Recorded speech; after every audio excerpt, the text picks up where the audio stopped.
Pigs. We Taiwanese absolutely love them. In our dishes, of course, it's no real wonder.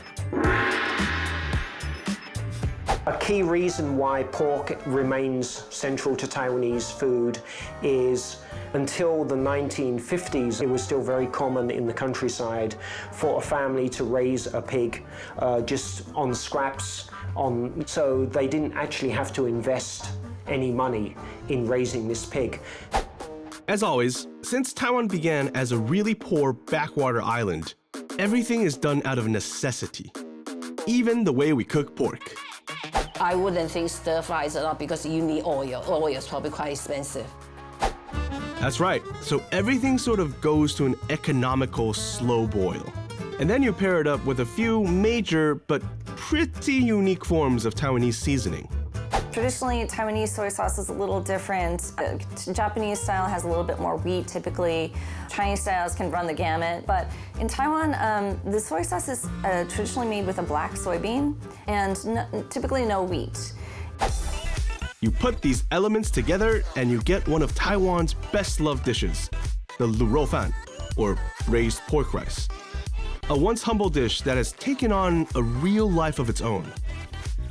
Lu rou fan is about utilizing unwanted ends and making something delicious out of it. That is sort of the ethos of this dish. Obviously, throughout time, it's evolved into something completely different, but it's almost poetic to say, but what lu rou fan began as should have never become something so iconic, right? So my question now is, what makes braised pork rice so close to the heart of us Taiwanese people? And what kind of cultural secrets lie hidden within these delicious bowls of pork, sauce, and rice?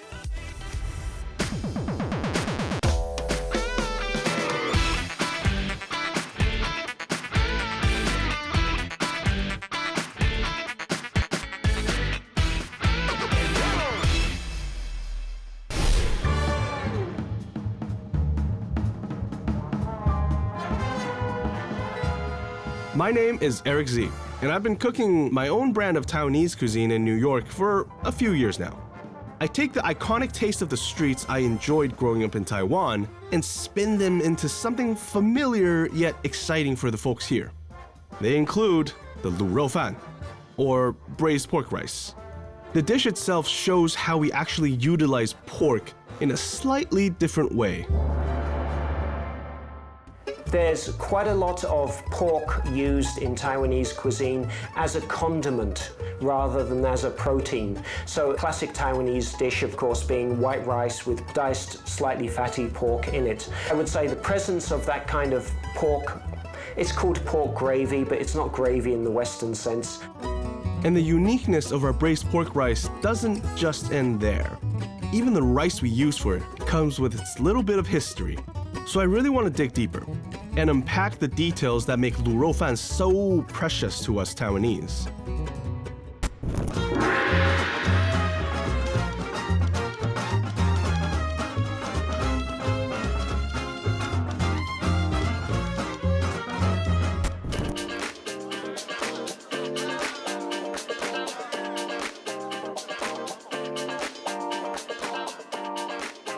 We'll do a sambal squid, also medium. Barbecue kangkong. Sambal kangkong. Sambal kangkong. What is that? Like This one. Okay. That's it. That gentleman right there. okay, Yeah. thank you. Have a seat, All right, thank you. This is why I'm in Singapore.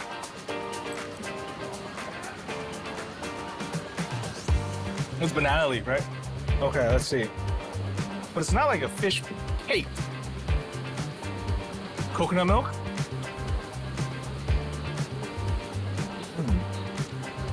Oh. Oh, the spicy shrimp paste. This is delicious.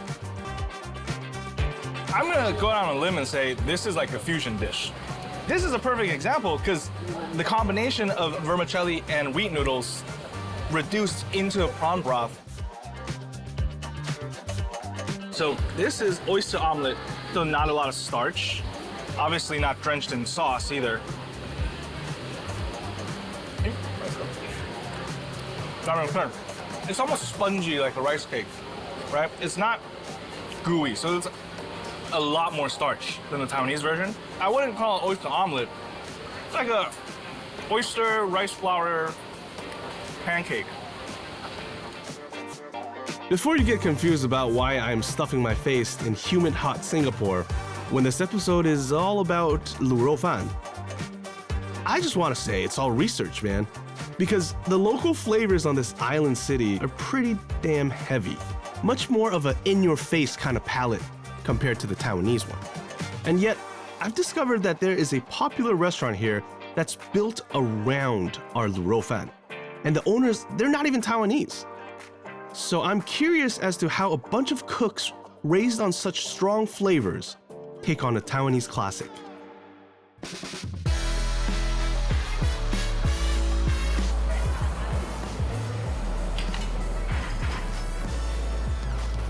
林老板，你好，嗨，你好，我是 Eric。嗨，你们开多久了？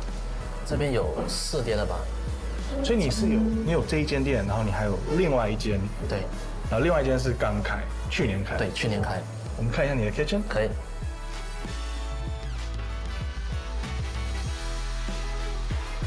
哇，所以你有 rice cooker rice warmer， Yes， 对。然后 only electric makes sense。对，这锅就是那个卤肉。卤肉这个是在你的中央厨房做出来，这一锅是我们的那锅在这边煮的。你在这边煮。对。那你两家店都是自己煮？对，因为你是新加坡人，土生土长新加坡人。对。Like what got you started? Like 台湾菜算是一个非常 niche 的一个 cuisine， right？ 一个 genre。你怎么会有一天就醒来就说我要做台湾菜？之前我们是做金融保险业的嘛，我跟我的partner，我表弟，然后他那时候有一个台湾女朋友，也就是他现在的老婆嘛，然后他之前就是蛮常飞台湾，过后我们就想是说想要自己创业，而且是往那个饮食方面的、餐饮方面的，所以他就想说，也许可以考虑把台湾的夜市带进来。那你觉得当初最难哪一道菜让你就是花最多时间去揣摩、去 try、去研发？卤肉饭吧，对，因为卤肉饭基本上我觉得它其中一个很关键的材料就是它的酱油，而且新加坡之前还没那么普遍的时候，很难找到那家供应商。我是意外中在网上就是发现到一个号码，然后就打去，然后才找到那个酱油。找到你的，不然的话，其实新加坡的酱油不适合做出台湾口味。但是其他的那些 fundamentals， 你都已经差不多抓到。也没有，因为其实可能也就是说，我们是以一个新加坡人的口味去研究这道菜嘛。然后台湾，我觉得台湾的口味比较偏淡。而且如果你说卤肉饭来讲，台湾主要卖的卤肉饭的肉是偏少的，对，不符合新加坡人的口味，所以中间我们做了很多调整，来希望能让新加坡人接受，台湾人也能接受啊。对，可以看那个酱油啊，传说中的酱油，金兰，这他们没有付钱打广告，我们也是用金兰，你们也是用金兰吗？对。Using ingredients like Taiwanese soy sauce is definitely a good way of nudging the flavor profiles closer to Taiwan. But how is this style of braising pork different from what the locals are used to? Does it affect how their version of our Lu Rou Fan tastes? I decide to do more research. That's right, I gotta eat more. So this is more of the traditional Singapore raised pork, then it's definitely quite a deviation from the Taiwanese style braised pork belly, or whatever the traditional one is, right? Tastes like soy sauce, 5-spice pork, and that's it. The soy sauce itself is a lot more sodium forward.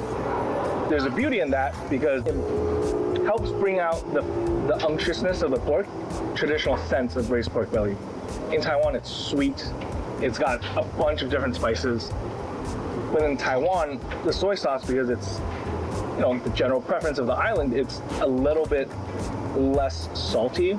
So it allows the sweetness, the fried shallots, and everything else that Taiwanese pork belly is to kind of shine through. With my belly full of knowledge soundly satiated, I'm now ready for Eat Three Bowls' rendition of Taiwan's most beloved braised pork rice, among other classics. I think all three of the dishes look very, upon first glance, it looks very familiar. I wouldn't say traditional, but very familiar. Like you can tell this is Lu Rou Fan. You can tell this is Ji Rou Fan. You can tell this is Owa Mi Sua. But they're just, I mean, you can just tell by the color that it's gonna be delicious. You can tell because the sauce has coated the rice. Traditionally, the sauce is rather loose. It's not so gravy-like. This is a lot more similar to the ones I make. And it's a lot more fat than lean meat, which is, and the grains of rice is the most accurate thing. I saw bags of Taiwanese rice in the back of the restaurant, so the choice of rice is very good. Because I don't know, I mean, Singapore long grain rice, so it's like, it would be easy to just use long grain rice, but we have short grain rice here, which is the more traditional, the more expensive route. But in my opinion, it's something you can't skip out on because the texture just would not be the same. And again, you can also taste where things sort of deviate a little bit. The sauce is so much richer, right? I'm wondering if he's also adding like pig skin or any other collagen-heavy ingredients into the braise so that it's so thick and has that viscosity. It's like Taiwanese chicken rice, basically. Yeah? It's delicious, and he doesn't skimp on the shallots either, and that's very evident in the chicken rice. The chicken rice, like I was joking, it tastes like Taiwanese-style Hainan chicken rice. It's so potent with the ginger and scallion.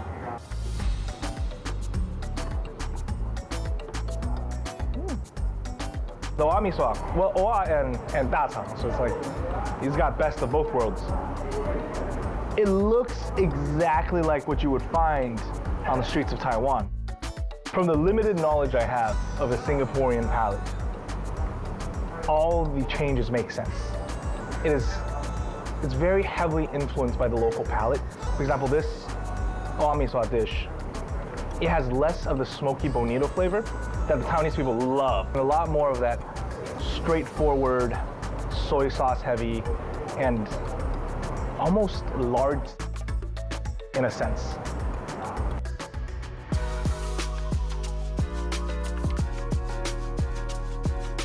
基本上，如果你看我们的菜单，我们其实没有太多样化或者是太创新的一些料理，主要是台湾的一些比较传统，或者是一些比如说游客去到台湾比较容易有共鸣的一些可能卤肉饭啊、面线啊。但是你又在上面做了很多变化，这变化是你自己去想的吗？有的是因为我们没办法达到那个。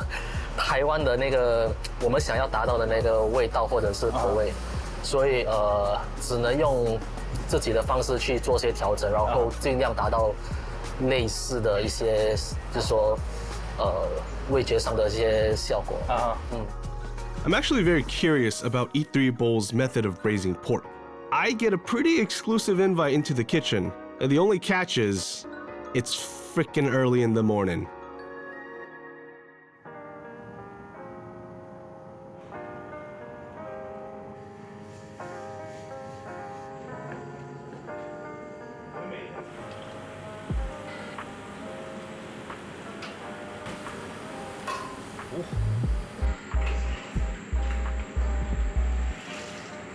Hello， 嗨，我是 Eric， 你好，我是 Nice 杰 to 伟。 meet you。在炒卤肉，对，哎呀，哇，这样就是爽。所以你每一天早上都是5点钟来开工，对，差不多，基本上就是这样子。这样总共几公斤的猪肉？32公斤。所以你先把它炒熟，要上色吗？稍微一点点的焦 ，OK， 然后就加香粉、糖、味精跟这个葱头。听说你有台湾媳妇，对，那他是台湾人。他是台湾人，他会常来吗？之前他都会在这边就是帮忙，就是负责前台的部分啊。那现在就是有小孩了，所以就是在家。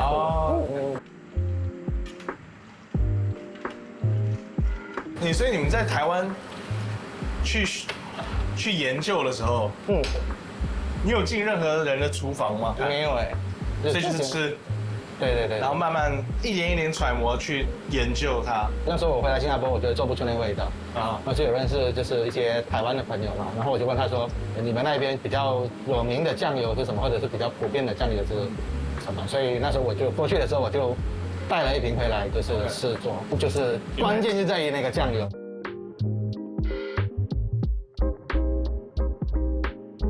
This guy's just stirring away his pot of lard and shallots. That adds a very fundamental base layer flavor that is going to be a light hint of sweet shallot. Because remember, they're adding fried shallots later on. But when you're sauteing shallots, when you're sweating shallots, you're releasing the sweetness of the allium into the fat. That's something rock sugar just can't do. So that's like albeit maybe 1 to 2% extra, but then all these small steps that add up, you end up with a very different and very delicious product. They've made one major change from the recipes you taste in Taiwan, with an additional ingredient: pigskin.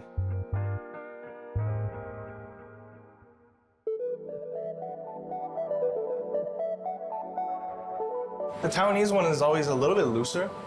This, with the added gelatin and added fat, it helps really up the amount of fat in the braise, so it's easier to emulsify. So then you have a thicker gravy, essentially. 其实台湾的卤肉饭不会这么的稠，对不对？很多台湾卤肉饭都是比较湿一点、水一点。台湾他们用的比较可能肥的比例比较多，可能就是用猪颈肉啊或什么之类的。对，我们在新加坡可能我们就不是，当然只是都是那种就是肥肉比较多的这样子，所以我们只要用五花肉，就是可能肥肉参半这样子，然后也都偏瘦一点点。那可是要让它有那个就是会粘口的那种感觉啊，所以我们就加了一些猪皮这样，让它就是感觉那个比较丰富一点。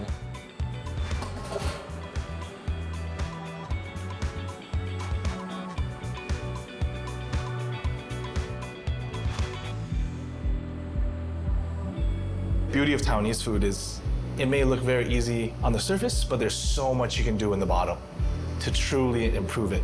And these guys are doing it right. And maybe it's a Singaporean thing. From my 2 minutes of Singapore knowledge, it seems like everybody is obsessed with making things a little bit more efficient, a little bit better.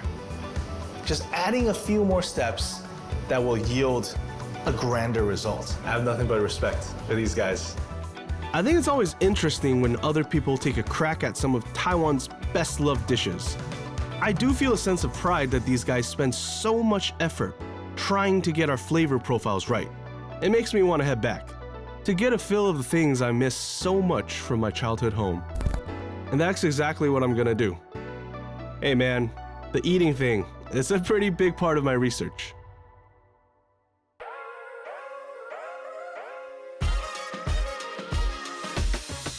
We're at Jingfeng 卤肉饭. It's probably my favorite 卤肉饭 place in all of Taipei. Again, a little bit of nostalgia. My dad's office was 2 blocks from here before he retired.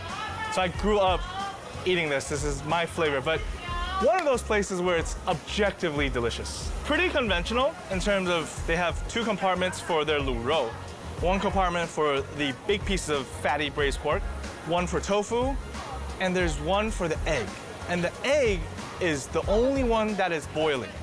So it's continuing to cook while they're just in service. That's the only thing that's continuing to cook. Everything else is being held at a certain temperature.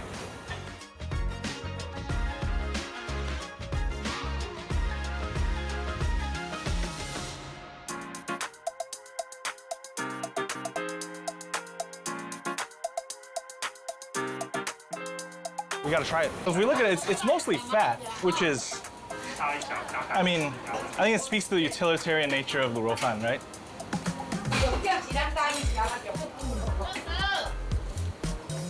You get a massive punch of lard and shallot. Lard for obvious reasons, right? It's pork fat. But the sweetness of shallot just directly punches you. And this is a really famous shop. Their stuff is good. It's been good for 50 years, so the standard is there. So the skin melting in my mouth isn't any surprise, but it's... But it's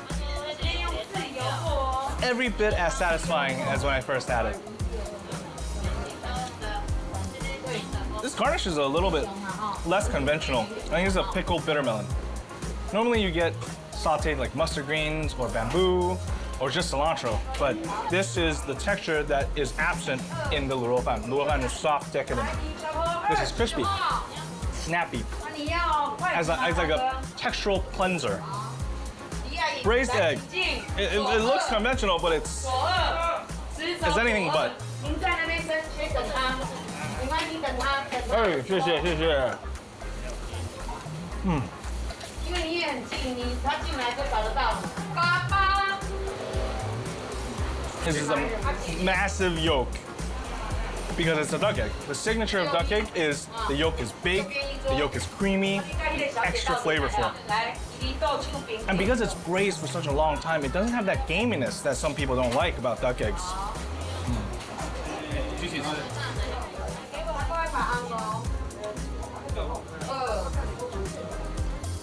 Maybe it's my nostalgia, maybe it's my brain playing with me, but it's every bit as delicious. Yeah.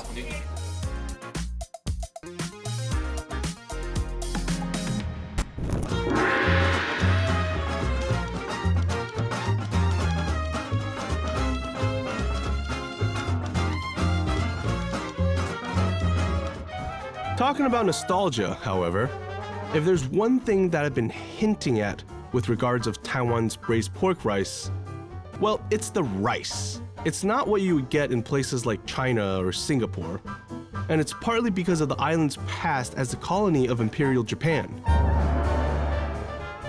The first thing I should mention is the Japanese, they changed the dietary habit of eating rice. So because the Japanese, they prefer more sticky type of rice, so they developed something called penlai rice. If you're getting confused, don't worry. We're about to scoop deeper into the story hidden within the Taiwanese bowl by visiting one of the island's oldest rice shops.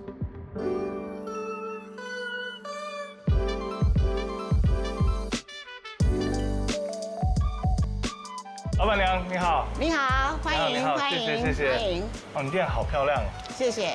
您是真的是1872年就？是啊，没错啊，我是第5代媳妇。哦，第5代媳妇。我是媳妇。在60、70年代啊，我公公第3代那时候非常兴盛，所以这个碾米机啊，从早到晚碾个不停。附近的农夫他收割了以后，会把稻谷用这个麻布袋，这已经很少见哦，现在都塑胶袋了。这个是就是生的米，它外面还是稻谷。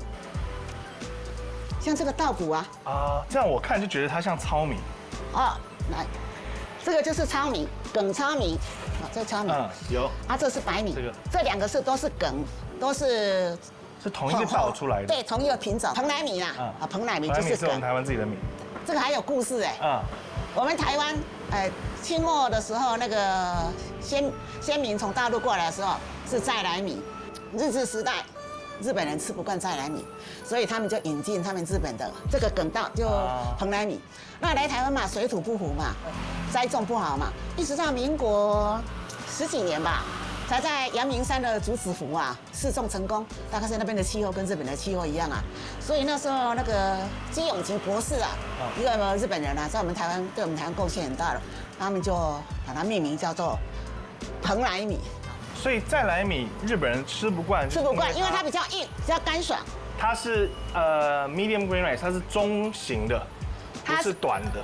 它比较细长。对。这个比较圆短。所以这个比较 Q。对。这个有点像泰国人吃的，比较偏向泰国人吃的。对。 I've always heard about how the Japanese had influenced the Taiwanese rice eating culture, but it's a whole different feeling when you get to meet somebody who's lived through that. You know, she's witnessed firsthand the transition of long grain rice or medium grain rice to the short grain rice eating culture.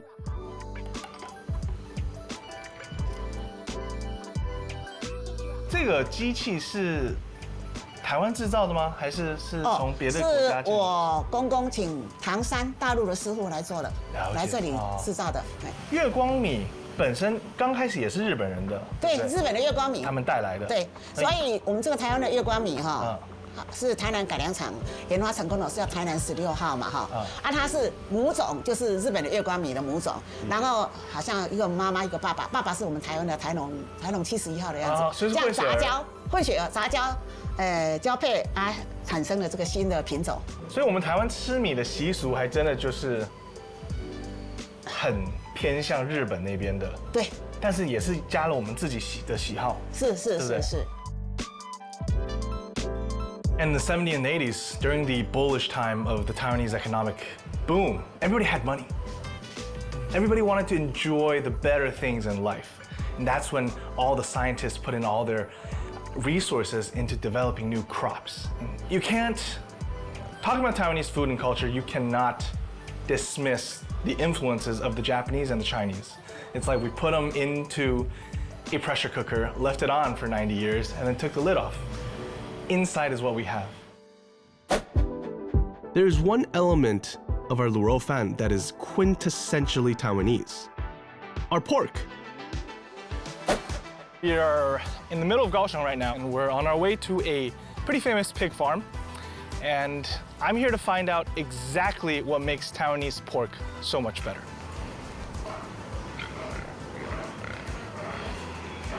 这些猪是母猪吗？这么大一只？怀孕的母猪。怀孕的，这些都是怀孕的。对，这一些哦。人家说友善的环境啊，动物的福利啊，比较不想说有了动物福利对的，没有空间受到虐待了解。那他们这样猪一次生几胎啊？大概平均在台湾的话，六胎，一次6到8中间啊，看你的管理上的制度怎么下去。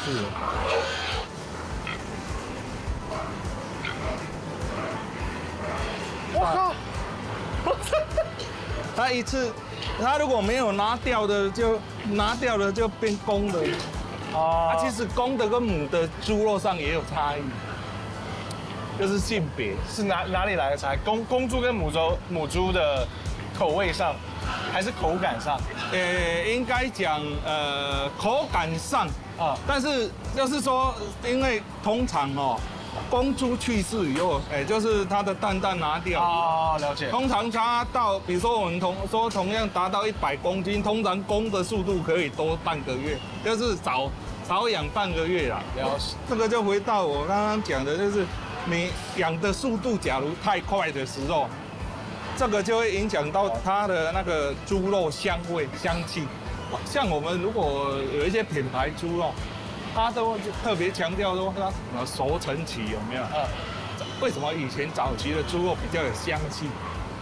猪肉的香气，因为很老是吧？对，因为也不是老化，就是因为它熟成到那个时间，它还是要养到那么久。那所以你们现在从小 baby 到卖掉，要养多久的时间？我们这边至少是要养7个半月。这个就是月子中猪，然后小猪大概生出来，就会先剪牙，因为它小猪它生出来又有长牙了，要把它拔掉？不用拔掉啊，就是有一些是采取用磨平，它有一个尖，因为它生出来那个就是尖的，把它磨平，还是尖的地方剪掉。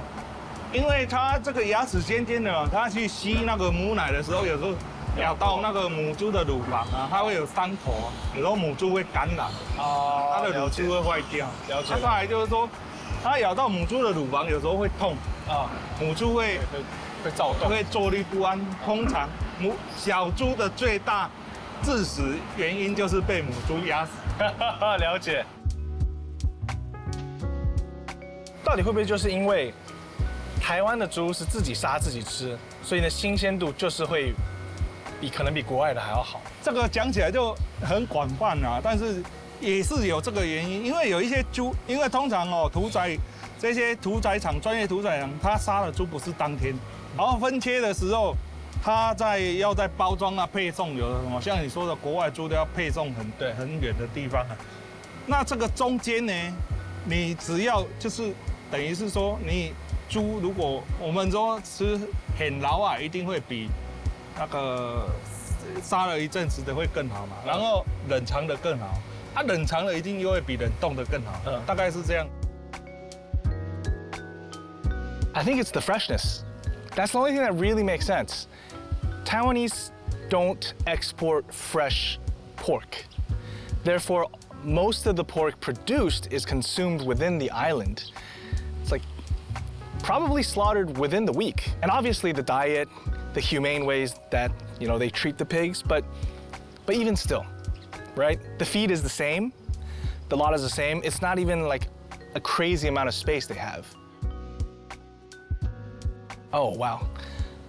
The size of the pig's testicles, that kind of blew my mind. I thought horse testicles were big, but these guys legit were like the size of mini watermelons.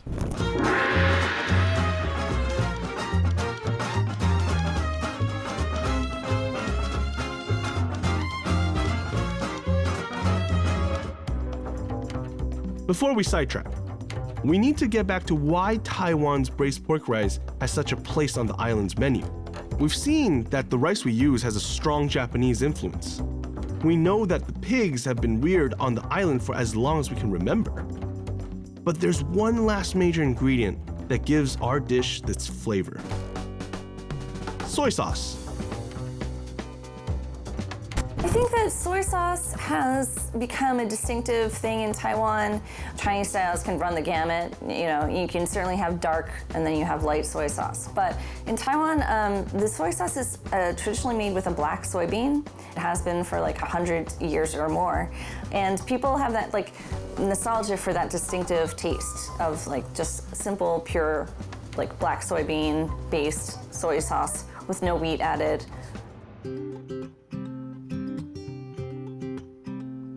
英国这个地方是这个台湾传统酱油的故乡啊。这边就是西螺的延平老街，延平路。现在制造这边还有部分，少部分的传统制成，那其实比较大部分在另外一个厂。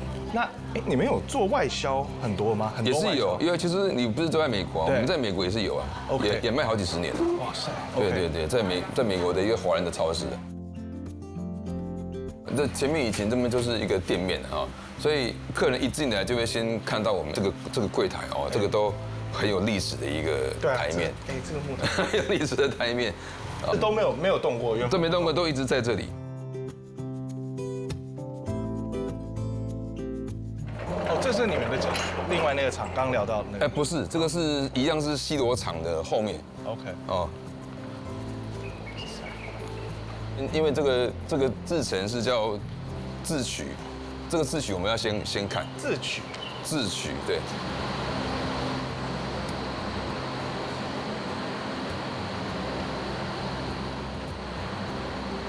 那这个呢，早上师傅就已经先来蒸煮黑豆，那现在已经在出了。然后这样子就是把它煮熟了以后这样出来。对，然后这边要先冷却，不然会太高温。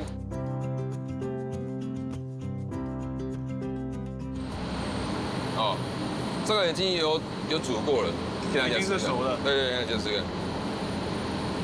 本身就是没有什么太大的味道，因为它是黑豆嘛。对，它本身已经有香味了。对。我们有7个自取室，这个我们一般都会写说哦，我们哪一天放进来的，你可以进来看。所以现在师傅在这样做哈，然后他会。 把这个地方会堆满，那你注意看，这个是我们的那个自取室啊，一般是没有让消费者来参观的哦。如果你让太多这种我们人进的，因为人本身也有带其他菌啊，就会影响它的环境。这室内它已经是一个所谓的对于这个菌种们黑豆这样，它们是一个舒服的环境。The factory itself is pretty straightforward, right? The process pretty much hasn't changed in the past 100 years, except for small ingredient changes.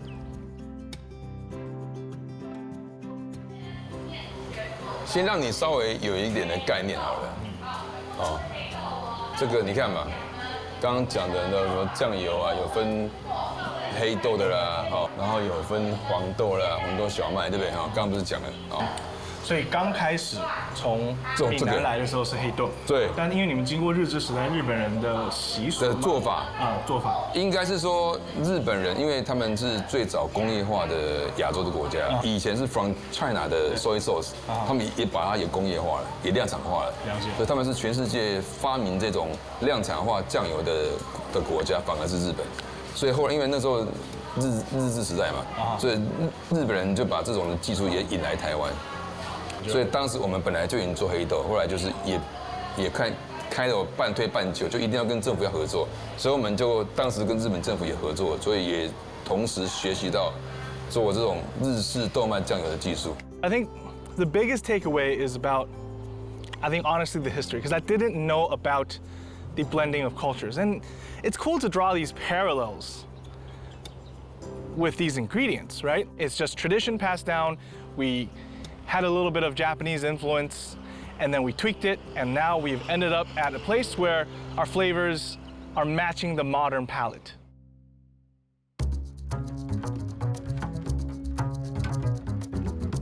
它这边你看这边写什么日式工艺哦，这个写湖底油，有没有看到？湖底油就是黑豆。对，然后这个也是写湖底油，只是它是酱油，那这是油膏。哦。 这就 pure black bean， 对不对？对。那当然，我们等一下也可以试一下，这个是属于 Yolken Top 的那个系列的原汁啊。我们先试试看这个好了。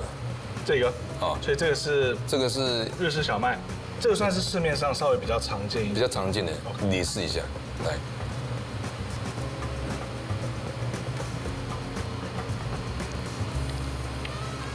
有那个黄豆的味道，就是非常明显。对，好，来，我们再来试一下这个是 black bean 啊。一般黑豆的酱油呢，它的后味比较久，比较持久。然后黑豆酱油的这个回甘比较强，那它特别拿来，如果你今天是拿来做料理的话，比较耐久煮、耐久卤。来，我们直接你看这个打开一个新的啊。 啊，你可以稍微先闻一下，你又觉得它好像又不一样了。对比一下，觉得它是一个浓缩版的。哦，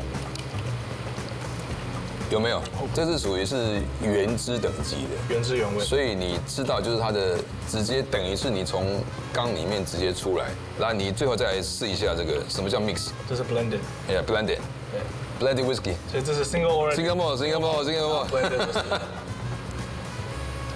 好像 in between。对。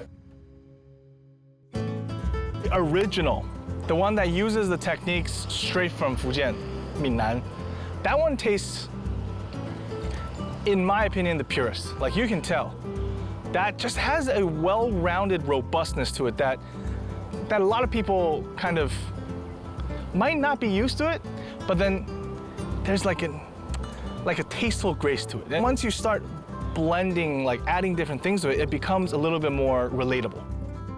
我们这样子，我们做一个好玩的，我们把它从以时代的进化来排。OK。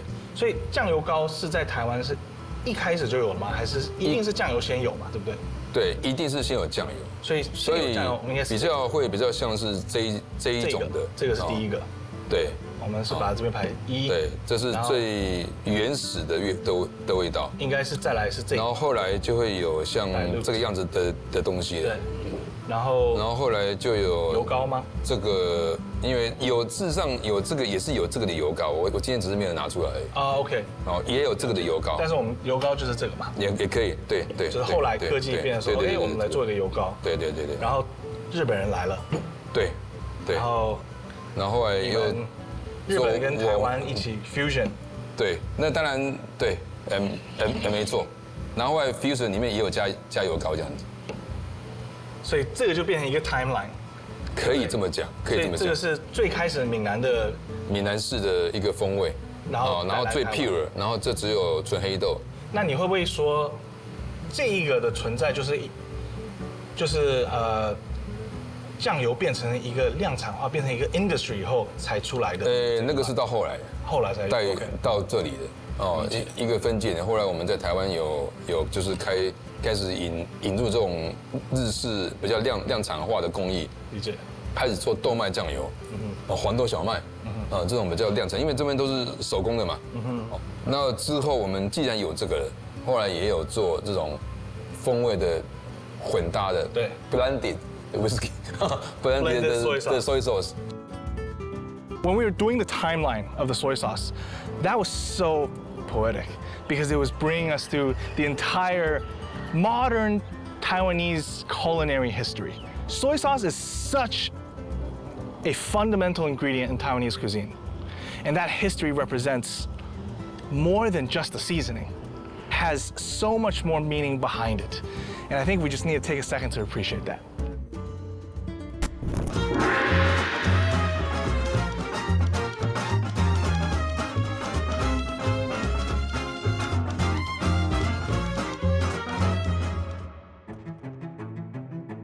The lu rou fan, or braised pork rice, a humble dish that came from the working class of Taiwan when we were an island struggling with poverty. Yet it's become so iconic that even cooks from other cities are spending hours and hours trying to recreate its flavors. The dish symbolizes so much, from our heritage as a Japanese colony to the early tech innovations that created new hybrids of rice and made Taiwanese soy sauce the unique seasoning that it is today.